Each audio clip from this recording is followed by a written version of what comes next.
Hey everybody, welcome back to another installment of my education session. It's Liam again, and we are going to continue talking about birth control. Today, we're going to talk about the Nexplanon, or the implant. And it's the first birth control I like to talk about because it's really, really effective, and it's long-lasting. So Nexplanon and Iuds are what we call LARCs, or long-acting reversible contraception. So they're long-acting. The Nexplanon lasts for up to 5 years. They're easily reversible. So once you have it put in, if at any time you want it taken out, we can easily take it out without any struggle or worry or anything like that. And they're crazy effective. Because they're inserted into our bodies, they are what we call set it and forget it, or what I call set it and forget it birth control. Because you get it implanted and you don't have to worry about getting pregnant until you either need to have it replaced or until you want to start getting pregnant. And so the next one on, like I said, lasts for 5 years. So if you get this inserted, freshman year of high school or freshman year of college, you can make it through all of high school or all of college without having to worry about getting pregnant. So let's talk about what it looks like. So this is what the Nexplanon looks like. Can you see that? Just a little rod. It's about the size of a matchstick, and it's inserted into your arm, right here. Or on the other side, right there.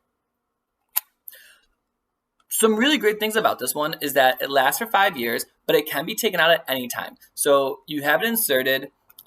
If after a few months or a few years you decide you want to get pregnant, we can take it out and you can start getting pregnant pretty much right away.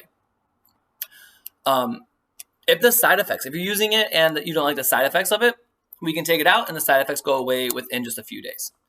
It's also quick acting. So once you get this inserted, after about a week, it's already working in your body to prevent you from getting pregnant. So it's really, really great for those two things. So how do we insert it? This is probably the hardest part about the LARCs, is that they do have to go inside your body. And having a medical device inserted inside your body can be really stressful. I understand that. I never will use birth control probably because I don't have a uterus, and most birth control methods are only for people with uteruses. But I do understand, I understand the stress of having to go to a doctor and having a medical device inserted into our bodies.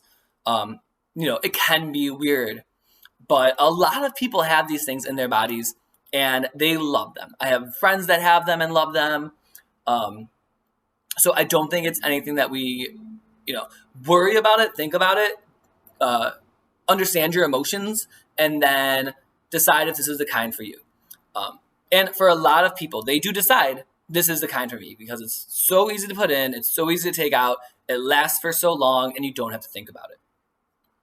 This is one of the methods that is only single hormone, so it only uses progesterone.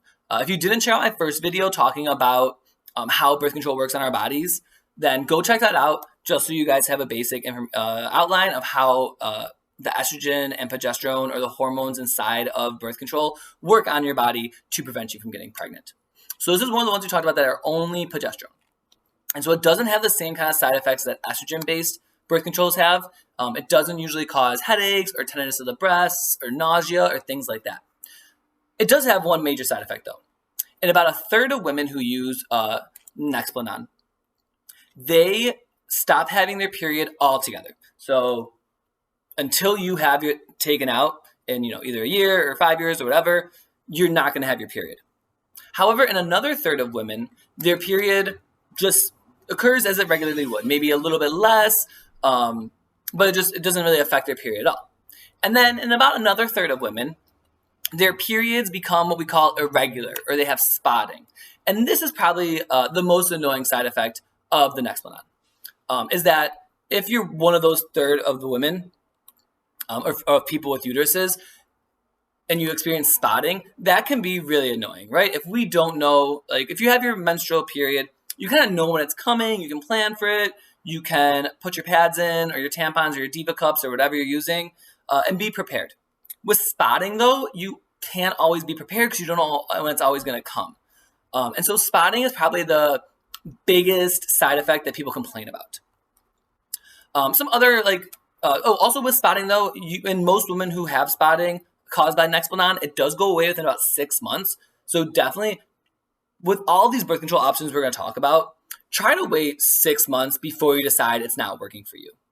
And then if after 6 months you're like, you know what, I really don't like it, I don't like the spotting, or it's causing some other sort of side effect that you don't like, then go to your doctor, check it out, talk to them about other options, get it taken out, and figure out what else or what other option you might be able to use instead of this one. Because we want to use ones that work best with our bodies, so we use them correctly. Another really important thing to remember about birth control, most of the ones we're going to talk about, is that they don't prevent STIs. So this is just putting hormones into your body to prevent you from getting pregnant. So it's not going to protect you from STIs like gonorrhea or chlamydia. So let's talk about how you insert it. So it's inserted with a little device that looks like a mouse to a computer, if you guys have ever used one of those, with a little needle on the end of it. And so the needle on the end of it, the device is put on your arm. We numb your arm so you don't feel it so much. And then the device is put on your arm, and this little needle kind of goes underneath your skin. It stretches your skin away from your connective tissue so they can get the device in there, and they insert the device under your skin.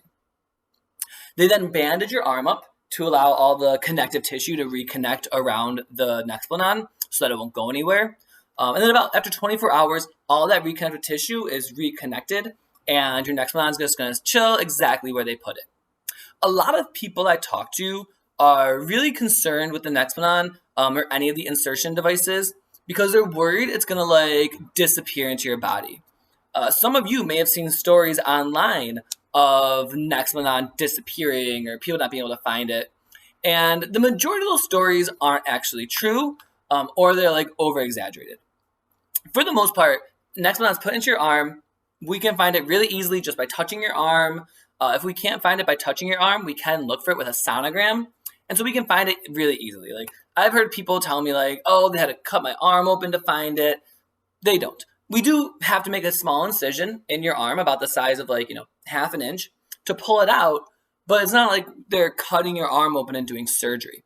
The insertion, the insertion hole, or whatever you want to call it, or the cut we make to take it out, they're so tiny, we don't even use stitches. You just put a Band-Aid on it, and it's healed within about a week.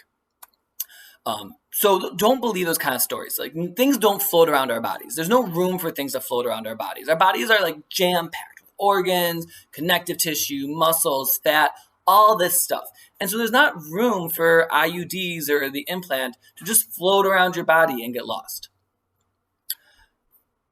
So, like I said, it gets inserted with this little device. It hangs out on your skin. The connective tissue reforms. You may have some bruising caused by it for the first week or so, but again, that bruising goes away within about 5 days.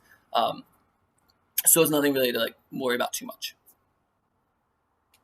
And then when we need to take it out, either at the end of that 5-year period, or if you want to get it taken out anytime before the 5-year period's over, all we do is we numb your arm, make a tiny incision with a scalpel, and we pull it out. I've seen people take these out before and get put in before, and taking it out, it kind of looks like you're popping a blackhead. If you've ever popped a blackhead on your face and a white kind of stuff shoots out, it's very similar to that. It looks just like you're popping a blackhead. So most people I've seen have this done. They don't seem to be in much pain from it. My friends who've had it done say it's not really painful at all. It feels just like getting a shot or something like that. So yeah, that's the next one. Check us out. Our next video is going to be about the IUD. So have a good one. Talk to you guys soon. Bye.